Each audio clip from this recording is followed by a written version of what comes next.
नमस्कार दोस्तों, आप सभी का स्वागत है ऑप्ट्यूजर्स पे। तो इंडियन इकोनॉमी से रिलेटेड जो है काफ़ी इंपॉर्टेंट एमसीक्यूज़ हम यहाँ पर कवर करेंगे for CUET M economics entrance examination. तो आप लोग ये वीडियो लास्ट तक देखिएगा। अगर चैनल को नहीं सब्सक्राइब किया हो तो सब्सक्राइब कर लीजिएगा, बेल आइकन प्रेस करना नहीं भूलिएगा। अगर आप हमारे टेलीग्राम पे अभी तक नहीं जुड़े हुए हैं तो जुड़ जाइए, मैंने लिंक डिस्क्रिप्शन में दे रखा है और आप जो है वहाँ पर से हमें कनेक्ट कर सकते हैं और हमसे कनेक्ट हो सकते हैं। अगर आप हमारे बैचेस को ज्वाइन करना चाहते हैं फॉर सीयूईटी एम इकोनॉमिक्स तो अभी भी बहुत लेट नहीं हुआ है। कल हमारा बैच लॉन्चिंग है, तो इसमें आपको जो है लाइव लेक्चर्स, रिकॉर्डेड लेक्चर, साथ साथ आपको 60 जो है ऑलरेडी यहाँ पर 71 टेस्ट और 69 इसके पहले था, कल टेस्ट और भी बढ़े तो 71 टेस्ट रनिंग है, ठीक है, जो कि आपके टॉपिक वाइज होगा। और 10 टेस्ट सीरीज़ ऑलरेडी लॉन्च हो चुका है आपके जो है फुल फ्लेज्ड एग्ज़ाम बेस, जिसमें कि 25 आपके पार्ट ए वाले जिसमें कि रीजनिंग, मैथ, इंग्लिश ये सब चीज़ें होती है, और पार्ट बी जिसमें आपके टोटली इकोनॉमिक्स, ये आपको यहाँ पर इसमें भी फ्री ऑफ कॉस्ट रहेगा, ये दोनों फ्री है, ठीक है। और इसमें मैराथन एंड रिवीजन क्लासेस का भी प्रावधान है, ठीक है। और इसमें मैथ्स और आपके स्टैटिस्टिक्स जो है यहाँ पर आपके गेट क्वालिफाइड टीचर, ठीक है, वो पढ़ाते हैं, ठीक है। तो ये फुल स्ट्रक्चर्ड प्रोग्राम है, आप ज्वाइन कर सकते हैं। मैंने जो नंबर दिया है डिस्क्रिप्शन में, आप उस पर कॉन्टैक्ट कर लीजिएगा, तो आप जो है उसके थ्रू यहाँ पर आ सकते हैं। तो चलिए क्वेश्चन को स्टार्ट करेंगे। India is regarded as a country of demographic divide. This is due to, India जो कंट्री है उसको अगर बात करें कि जो है डेमोग्राफिक डिवाइड के हिसाब से तो किस तरीके की कंट्री है, ठीक है। तो ज़्यादातर यहाँ पर जो पॉपुलेशन वो देखी जाती है, हाई पॉपुलेशन आपके एज ग्रुप है 15 से लेके आपके 64 वर्ष के बीच तक का पॉपुलेशन यहाँ पर ज़्यादा पाया जाता है। और अभी आपने शायद से डेटा भी देखा होगा कि 141 मिलियन पॉपुलेशन हमारे इंडिया में अप्रॉक्सीमेट हो चुकी है इस समय आपके इस वर्ष, ठीक है। और किसके रिपोर्ट में ये कहा गया है, ज़रा इसको हमें कमेंट सेक्शन में ज़रूर से बताइएगा, और ये भी इंपॉर्टेंट आपके क्वेश्चन बन सकता है एग्ज़ाम के लिए। तो यहाँ पर ऑप्शन नंबर जो है बी करेक्ट है। यहाँ पर डेमोग्राफिक डिवाइड को समझें तो उसमें सबसे ज़्यादा 15 से लेकर 64 वर्ष के बीच के लोग जो है आपको देखते हुए मिलेंगे। क्लियर। तो इंडिया की जो टोटल पॉपुलेशन है ये ज़्यादातर जो है आप अगर देखेंगे कि नॉन वर्किंग पॉपुलेशन आपका हायर पॉपुलेशन अगर इस कैटेगरी में होता 15 ईयर्स वाले में, तो ये आपका नॉन वर्किंग वाला हो जाता। बट मेनली अगर हम देखें तो यहाँ पर वर्किंग एज पॉपुलेशन इसके बीच में आपके आ रही है, तो ये गुड है आपके इकोनॉमी के लिए, है ना। The demographic divide is economic growth potential यहाँ पर दिखा रहा है आपके, जिसमें आप देख रहे हैं कि इसके बीच में ज़्यादातर लोग आपके यहाँ पर इंडिया में आते हैं, ठीक है। अगर हम पेपर के लिए एक और इम्पॉर्टेंट क्वेश्चन है कि कौन सा ईयर को, है ना, which of the year is famously known as the year of great divide in demographic history of India. Demographic history जो इंडिया की है उसको ईयर ऑफ ग्रेट डिवाइड कब कहा जाता है, तो ये जो है आपके 1921 को ईयर ऑफ ग्रेट डिवाइड भी कहा जाता है, ईयर ऑफ ग्रेट डिवाइड, ठीक है। ये पॉइंट याद रखिएगा, ठीक है। याद रखिए कि 1921 regarded is defining year of Indian demography, यही हमारा जो है आपके डिफाइनिंग ईयर है। It is also known as the year of great divide as a population growth was a scarce before the time. इसके पहले जो है आपका पॉपुलेशन ग्रोथ बहुत कम था।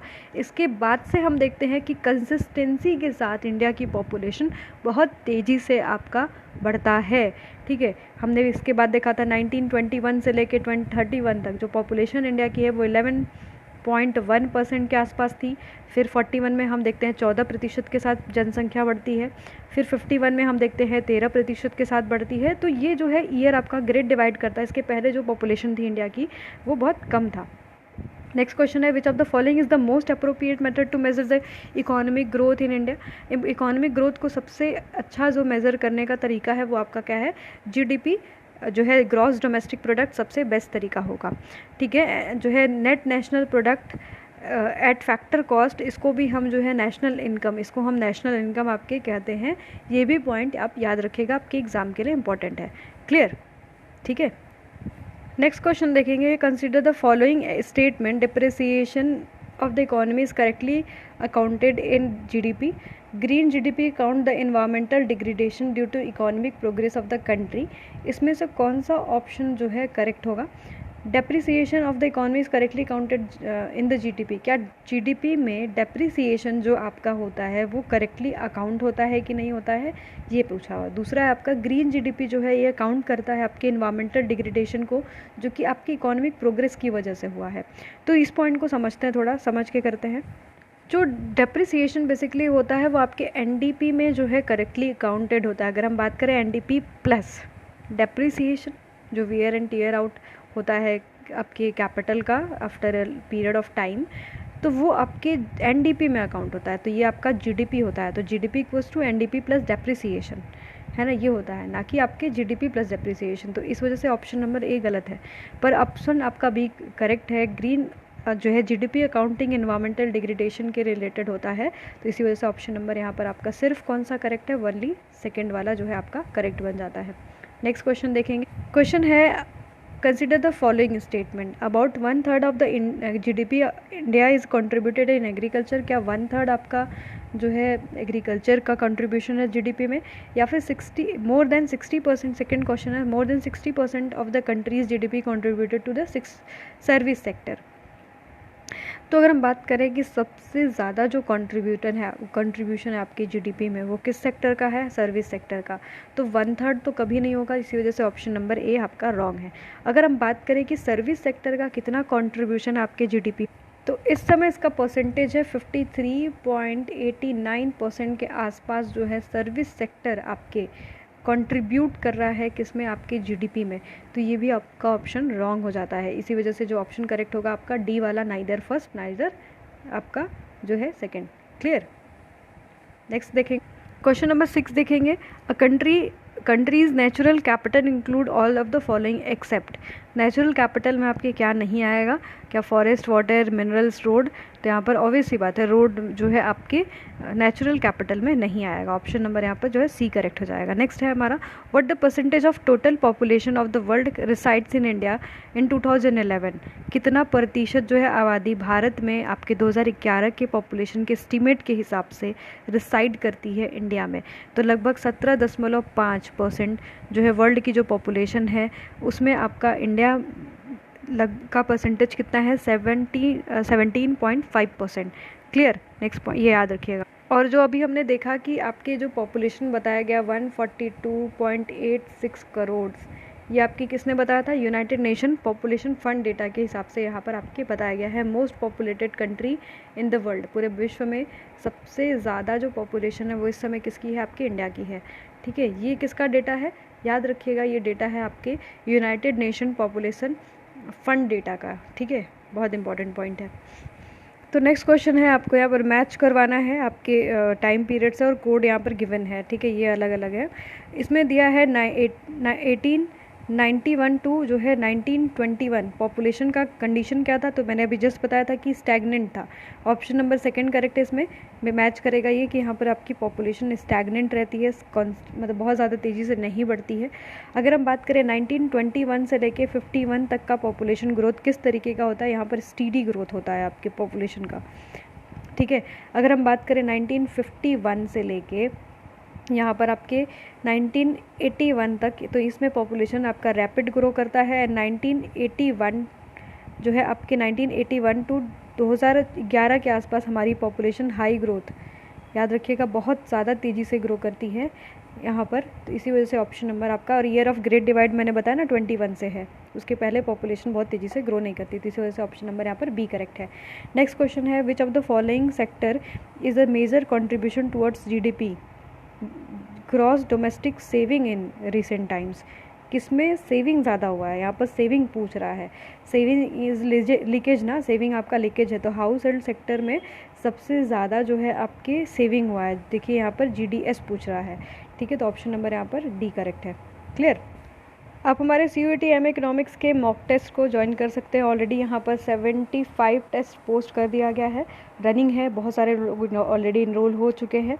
मीडियम इंग्लिश है, और आपको यहाँ पर जो कवरेज ऑफ क्वेश्चन मिलेगा वो लगभग 2500 क्वेश्चंस आपको दिखेंगे। और जो मैं अभी रिसेंट का करवा रही हूँ ये भी आपके टेस्ट में जाने वाला है। इसमें लगभग 200 क्वेश्चन की सीरीज़ है जो कि आपके इंडियन इकॉनमी वाले पार्ट से है। जस्ट ₹350 में है, हो सकता है क्योंकि एग्ज़ाम बहुत पास आएगा तो इसकी प्राइजेज़ हाइक करेंगी, तो आप लोग बहुत जल्द ज्वाइन कर लीजिएगा, अदरवाइज़ ये प्राइस जो है बढ़ भी सकती है। इस नंबर पे जाके रजिस्ट्रेशन कर लीजिएगा, ठीक है। बहुत हेल्पफुल रहेगा क्योंकि पिछले साल इसी टेस्ट सीरीज़ बैच से ऑल इंडिया रैंक 1 हनन और आपके सेकेंड, ठीक है, ऑल इंडिया रैंक 15 आपके इसी बैच से आया था। और भी बहुत सारे बच्चे थे जिनका JNU और आपके BHU, HCU, BBAU और भी जो टॉप रैंक यूनिवर्सिटीज़ पौंडीचेरी है, इन सब में एडमिशन हुआ। तो must join our test series, मैं बता रही हूँ आपको, बहुत ज़्यादा आपके लिए हेल्पफुल रहेगा एंड आपके जो है तैयारी को ये और बूस्ट करेगा। क्यों? क्योंकि आपकी ये टॉपिक वाइज टेस्ट सीरीज़ है, आपके सारे यहाँ पर टॉपिक कवर होते हुए आपको दिखेंगे CUET एम इकोनॉमिक्स के। तो ज़रूर से ज्वाइन करिएगा। अभी आपको ये 4-5 दिन में प्राइस जो है बढ़ते हुए दिख सकता है, तो जस्ट इनरोल हियर और ये नंबर जो है दिया गया, इस पर कॉन्टैक्ट कर लीजिएगा। चलिए नेक्स्ट क्वेश्चन देखते हैं।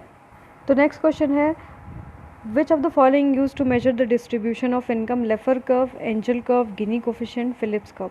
तो यहाँ पर कौन से इनकम डिस्ट्रीब्यूशन को मेज़र करती है? तो याद रखिएगा कि आपके गिनी लॉरेंज को जो कर्व है वो करता है, ठीक है। ये आपके बताता है कि income distribution across the population क्या है, ठीक है। और ये जो है आपके 0 to 1 के बीच में आपका गिनी कोफिशिएंट देखने के लिए मिलता है। अगर 0 आ गया तो परफेक्ट इक्वालिटी मिलती है। यहाँ पर 0 अगर मिलता है तो परफेक्ट इक्वालिटी आती है।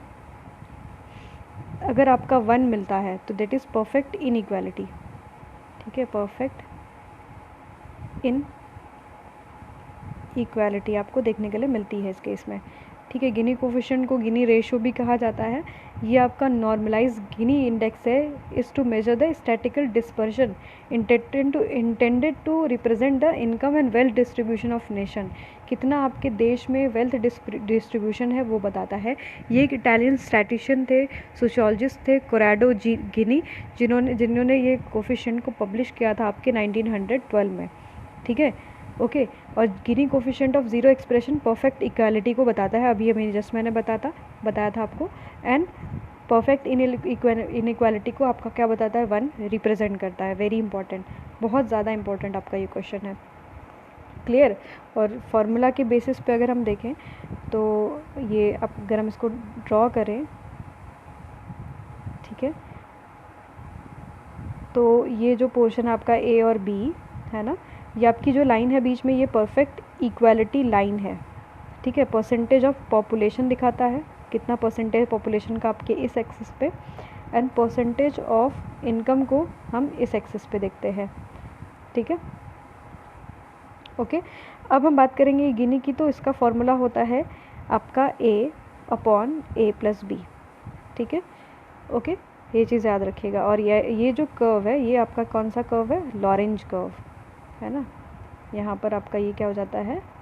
ये लॉरेंज कर्व है, क्लियर। ये पॉइंट याद रखिएगा। In developed countries Guinea coefficient जो है ज़्यादातर हमें 0.3 to 0.4 के आसपास देखने के लिए मिलता है। ये कुछ इंपॉर्टेंट जो है पॉइंट मैंने आपको बता दिया, ठीक है, वेरी इंपॉर्टेंट।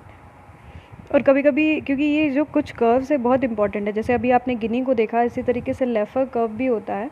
लेफर कर्व में आप देखते हो ये टैक्स रेट होता है, ठीक है, यहाँ पर टैक्स रेट होता है और ये टैक्स रेवेन्यू होता है, ठीक है। XY एक्सिस पे पूछता है कि लेफर कर्व में tax rate and tax revenue किस पे होता है। तो आप यहाँ पर देखोगे कि जैसे जैसे टैक्स रेट आपका हाई होने लगता है, वैसे वैसे टैक्स रेवेन्यू एक टाइम बाद आपका घटने लगता है, ठीक है। ये चीज़ याद रखिएगा, ये आपके लेफर ने दिया था, ठीक है। यहाँ पर आपके मैक्सिमम रेवेन्यू ग्रोथ हो चुका है, ठीक है। अब इसके बाद जो है आप ये आपका प्रोहिबिटेड रेंजेस के बाद आप देखोगे कि अगर ज़्यादा टैक्स रेट लगाया जाएगा तो लोग जो है टैक्स इवेजन करना स्टार्ट कर देते हैं, ठीक है। तो लेफर कर्व में tax rate and tax revenue के बीच में रिलेशनशिप दिखाया जाता है। अगर हम बात करेंगे एंजल कर्व की, क्योंकि ये भी आपने पढ़ा भी होगा, तो एंजल कर्व जो है वो आपके इनकम कंजम्पशन कर्व से डिराइव होती है। अगर हम बात करें, यहाँ पर आपका इनकम डिनोट करता है, यहाँ पर कमोडिटी, ठीक है। और हम देखते हैं एंजल कर्व इस तरीके से दिखता है कि किस तरीके से आपकी इनकम बढ़ रही है और किस तरीके से आपका consumption for the particular good यहाँ पर राइज कर रहा है, ठीक है। तो कभी कभी पूछता है कि आपके एंजल कर्व में XY एक्सिस पे क्या होता है, तो यहाँ पर इनकम और यहाँ पर कमोडिटी X, ठीक है। ये आपका एंजल कर्व, डिफरेंट गुड्स के लिए डिफरेंट एंजल कर्व हम देखने के लिए हमें मिलता है। ये भी पढ़ लीजिएगा, इंपॉर्टेंट आपके एग्जाम के लिए। और अगर हम बात करें फिलिप्स कर्व की, तो यहाँ पर आपके इन्फ्लेशन और अनएम्प्लॉयमेंट के बीच में आपको रिलेशनशिप देखने के लिए मिलता है। डाउनवर्ड स्लोपिंग होता है इन शॉर्ट रन, और लॉन्ग रन में तो आपका जो है ये इस तरीके से हो जाता है वर्टिकल, है ना। आपका अनएम्प्लॉयमेंट यहाँ पर होता है और इन्फ्लेशन, जब इन्फ्लेशन ज़्यादा होता है तो अनएम्प्लॉयमेंट कम और इन्फ्लेशन कम तो अनएम्प्लॉयमेंट ज़्यादा, ठीक है। और ये लॉन्ग रन में क्या होता है आपका वर्टिकल हो जाता है, ठीक है। ये तो शॉर्ट रन का है, ये भी याद रखिएगा। तो ये कुछ आपके कर्व्स को मैंने बता दिया। नेक्स्ट क्वेश्चन देख लेते हैं। नेक्स्ट है आपका, विच of the following economics first introduce the gross domestic product major the economic growth. जो है कौन जो है इकोनॉमिस्ट पहली बार इसको मेजर करते हैं। तो यहाँ पर आपने कुज़नेत का नाम सुना होगा और कुज़नेत कर्व भी पढ़ा होगा। तो कुज़नेत जो थे उन्होंने, याद रखिएगा कि आपको बताया था, फर्स्ट इकोनॉमिस्ट थे जिन्होंने जीडीपी को इंट्रोड्यूस किया था इकोनॉमिक ग्रोथ को मेज़र करने के लिए। वेरी इंपॉर्टेंट क्वेश्चन, ठीक है। तो आपने इन्वायरमेंटल इकोनॉमिक्स में कर्व को देखा होगा कि जब आपका जीडीपी पर कैपिटा आपकी इंक्रीज़ करती है तो आपने देखा होगा कि इस तरीके से कुछ कर्व बनता है कि लेवल ऑफ इन्वायरमेंटल डिग्रेडेशन जो कि आपके वाई एक्सिस पे होता है, प्री इंडस्ट्रियल इकोनॉमिक्स में क्या होता है, फिर धीरे धीरे राइज़ करता है और एक टाइम के बाद आप देखते हैं ये डिक्रीज़ करने लगता है ना। तो जीडीपी इंक्रीज़ करती है तो लेवल ऑफ इन्वायरमेंटल डिग्रेडेशन क्या होता है, एक टाइम के बाद इंक्रीज़ करता है, फिर सबसे जो है टॉप पे पहुंचेगा, फिर उसके बाद और देखेंगे कि आपका धीरे धीरे जो है डिक्रीज़ करने लगेगा, ठीक है। तो इसमें इन्होंने डिवाइड किया था प्री इंडस्ट्रियल पीरियड, फिर जो इंडस्ट्रियल इकोनॉमी और ये आपके पोस्ट इंडस्ट्रियल इकोनॉमी के बारे में। इस कंडीशन में प्री इंडस्ट्रियल, फिर पोस्ट इंडस्ट्रियल, फिर उसके बाद जो है आपका ये इंडस्ट्रियल इकोनॉमी यहाँ पर रहती है। तो ये भी कर्व जो है आपकी कुज़नेत के द्वारा ही बनाया गया था, ठीक है। तो ये कुछ आपके इंपॉर्टेंट एमसीक्यूज़ रहे और ये एमसीक्यू आपको टेस्ट सीरीज़ में भी देखने के लिए मिलेगा इंडियन इकोनॉमी से रिलेटेड। तो ज़रूर ज्वाइन करिएगा और कोई भी दिक्कत हो कमेंट सेक्शन में हमें बता सकते हैं। जुड़े रहिएगा, सब्सक्राइब करिएगा, शेयर करिएगा अपने फ्रेंड्स के साथ। धन्यवाद।